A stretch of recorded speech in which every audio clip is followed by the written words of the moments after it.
So because what did you even when I whoops? I sent it over as a tipis I hope this time I'm going to my friends out. But that time you did 3 2 but you're going to win that and I will learn it.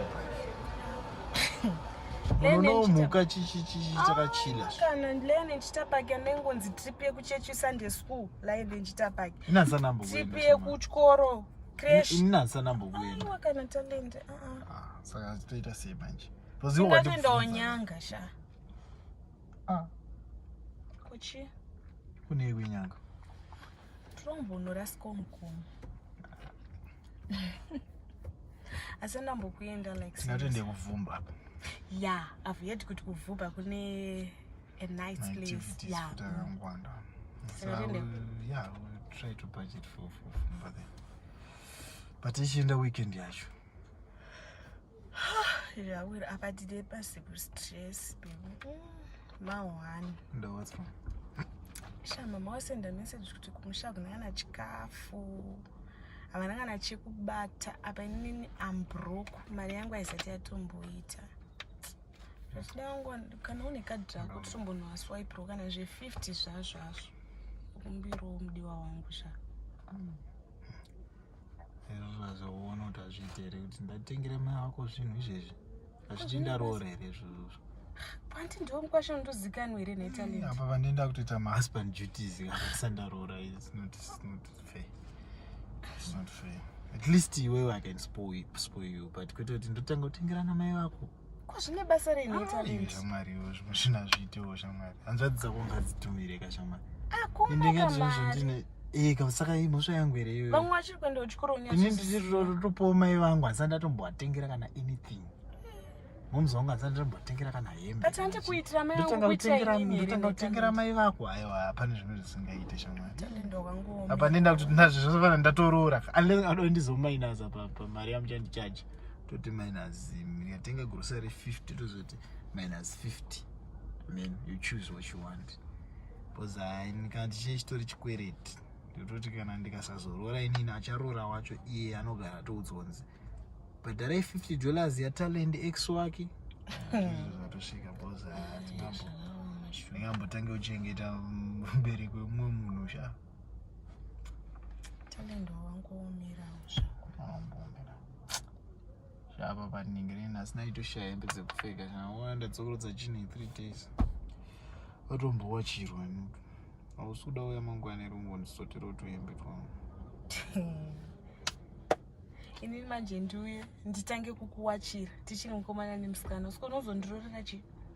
Ako muna ndororwa kuti awachere. Atoma wife duties guy. I'm still your girlfriend. Wife duty yoyo. It's just unofana kugara uchitongozviita izvozvo uchiratidza kuti unozvigona here. Because ndikazokurora ndikazonosikagone kuwacha kwachoda nditese.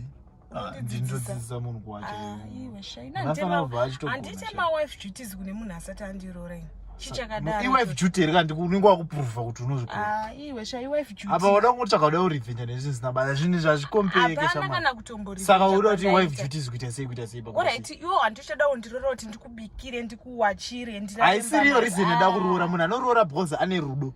Harorere kuti ashandise munhu shamwari. Unless kana ndikushandise ndenda kutoroora musikana webasa. Ngori musikana akana zviri urufunga kuti nechiningiro ngori musikana webasa. Chakuwachira waroora talent.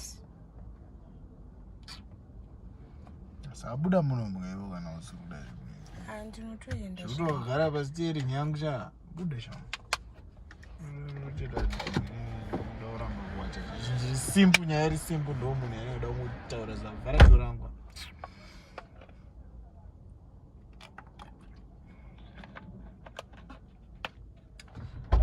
Okay guys.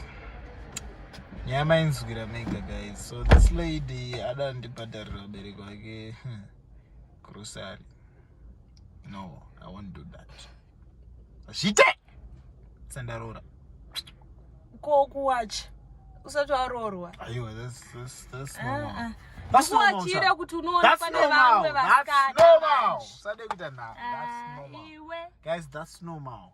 girlfriend akauya kumba kwako ngawa chaukaona wavharira musikana kana touya naye kumba kwenyu handitika otadza kana kusiya waridza mubhedha kana kutsvaira kana kucleana ukaona munhu obuda achisiya dust raona arimo musikana dangerous. She is not a wife material. Uklinire vamwe vasikana kuti vateere vauye vaitezvoklinira vamwe vasikana kuti kana zviti guys. Anyway guys, that's the story. So you can comment, like, share, subscribe, keep following us. It's Kudzi and Talem. So it's Talem from Zimbabwe and Kudzi Fred. Saka zvatoda to meet you guys. Tuesday kuti zvinofambiswa sei with this situation. Who is right, who is wrong, and also is it fair for a man kuti atumire vabereki vemusikana wake mari, and is it also fair for a lady kuti apota achiita wife duties kumba kwemkomana? Anyway, thank you so much for watching. Keep blessed. Well.